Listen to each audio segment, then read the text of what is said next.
Try ಮಾಡಿ ಆಚಿ chicken masala. ಆಚಿ chicken masala. March 2ಕ್ಕೆ ಸಾರಿಗೆ ಮುಷ್ಕರ ಮುಂದೂಡಿಕೆಯಾಗಿದೆ. ನಾಳೆಯ ಮುಷ್ಕರ ಮಾರ್ಚ್ 2ಕ್ಕೆ ಮುಂದೂಡಿಕೆಯಾಗಿದೆ. ಸರ್ಕಾರದ ವಿರುದ್ಧ ಉಪವಾಸ ಸತ್ಯಾಗ್ರಹ ಘೋಷಣೆ ಮಾಡಲಾಗಿದೆ.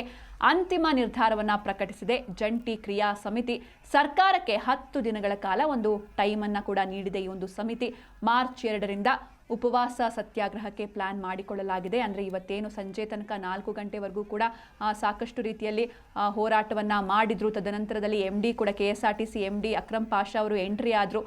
ಇದಾದ ಬಳಿಕ 10 ದಿನಗಳ ಕಾಲ ಸರ್ಕಾರಕ್ಕೆ ಕಾಲಾವಕಾಶವನ್ನು ಈ ಒಂದು ಸಮಿತಿ ನೀಡಿದೆ. ಮಾರ್ಚ್ 2ರಿಂದ ಉಪವಾಸ ಸತ್ಯಾಗ್ರಹಕ್ಕೆ ಪ್ಲಾನ್ ಮಾಡ್ಕೊಂಡಿದೆ. ಅಂದರೆ ಅವ್ರದ್ದು ಕೆಲವೊಂದಿಷ್ಟು ಬೇಡಿಕೆ ಇದೆ. ಅಂದರೆ 38 ತಿಂಗಳ ಏನು ವೇತನ ಹಿಂಬಾಕಿಯನ್ನು ನೀಡಬೇಕು ಅದನ್ನು ಕೊಡಬೇಕು ಅನ್ನೋದಾಗಿ ಅವರು ಮುಷ್ಕರಕ್ಕೆ ಇಳಿದಿದ್ದಾರೆ. ಆದರೆ ಸರ್ಕಾರ ಈಗಾಗಲೇ ನಿನ್ನೆ ಕೂಡ ಹೇಳಿತ್ತು, ಅಂದರೆ 26 ತಿಂಗಳ ಹಿಂಬಾಕಿ ವೇತನವನ್ನು ನಾವು ನೀಡ್ತೇವೆ ಅಂತ. ಆದರೆ 26 ಸಾಕಾಗಲ್ಲ, ಕಂಪ್ಲೀಟ್ ಏನಿದೆ ಅಂದರೆ 38 ತಿಂಗಳ ಏನು ವೇತನ ಬರಬೇಕಿದೆ ಅದನ್ನು ಕಂಪ್ಲೀಟಾಗಿ ನೀಡಿ ಅಂತ ನೌಕರರು ಆಗ್ರಹಿಸ್ತಾ ಇದ್ದಾರೆ. ಜೊತೆಗೆ ಅಕಸ್ಮಾತ್ ಏನಾದರೂ ನೀವು ನಮ್ಮ ಒಂದು ಬೇಡಿಕೆಗಳನ್ನು ಈಡೇರಿಸದೇ ಇದ್ದರೆ ನಾವು ಇವತ್ತಿನಿಂದಲೇ ಸಾರಿಗೆಯನ್ನು ಬಂದ್ ಮಾಡ್ತೀವಿ, ಎಲ್ಲೂ ಕೂಡ ಬಸ್ ಫೆಸಿಲಿಟಿ ಇರೋದಿಲ್ಲ ಅಂತ ಇವರು ಎಚ್ಚರಿಕೆಯನ್ನು ಕೂಡ ನೀಡಿದರು. ಹೀಗಾಗಿ ಅಂದರೆ ಈ ಸರ್ಕಾರ ಹಾಗೂ ಸಾರಿಗೆ ನೌಕರರ ಕಿತ್ತಾಟದಲ್ಲಿ ಬಲಿಯಾಗಬೇಕಾಗಿರೋದು ಜನಸಾಮಾನ್ಯರು. ಹೀಗಾಗಿ ಒಂದು ಮನವೊಲಿಕೆಯ ಪ್ರಯತ್ನ ನಡೆಯುತ್ತೆ. MD ಅಕ್ರಮ್ ಪಾಷಾ ಅವರು ಸರ್ಕಾರದ ಪರವಾಗಿ ಬಂದು ಸಮಿತಿಯ ಸದಸ್ಯರು ಯಾರಿರ್ತಾರೆ ಅಥವಾ ಸಾರಿಗೆ ನೌಕರರನ್ನು ಮನವೊಲಿಸಿದ್ರು. ಕೊನೆಗೂ ಮುಷ್ಕರವನ್ನು